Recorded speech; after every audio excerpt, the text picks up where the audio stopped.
पाठवून दिलेले रामाचे दुधाचे विषय महाराज या ठिकाणी आपल्याला लाभलेले आहे. ते आता आपल्याला प्रवचनारूपी 2 शब्द सांगणार आहे. तर आपण ते सर्व श्रवण करायचा लाभ, श्रवण सुखाचा लाभ घ्यावा ही ग्रामस्थांना विनंती. आणि त्यानंतर त्यांना एक अभंग म्हणायचं आहे. ते अभंग सुद्धा बोलतील, ते आपण शांततेने ऐकायचे. धन्यवाद.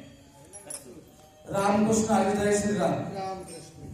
आजच्या या रामनवमीच्या शुभ दिवशी दांडगाव तालुका कल्याण येथील हनुमान मंदिरामध्ये रामनवमीचा कार्यक्रम सादर होत असताना आजच्या दुपारच्या सत्रामध्ये भजनाच्या कार्यक्रमाच्या सोबत थोडी प्रवचन रूपी सेवा हबप रवींद्र महाराज विषय लाईव्ह मध्ये करत आहे.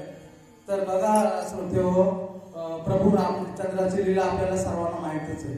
अयोध्येपासून तर जे समुद्रामध्ये सेतू बांधलेले, तर हे जर सर्व प्रभू रामाचा पराक्रम त्रोपायुगातला आहे. तर प्रभू राम हा राजा दशरथाचा मुलगा आणि स्वतः देव जैसा हृदयामध्ये मी असता रामू सर्व सुखाचा आरामू मग भारताची कामकाजी शहरी. म्हणजे आपल्या प्रत्येकामध्ये हा प्रभू रामचंद्र आहे. परंतु काय आहे, आपले पंचकर्मेंद्रिय आहे ते मनाच्या स्वाधीन असल्यामुळे मन आपलं हे चंचल आहे आणि ते कुठं पण धावत असतंय.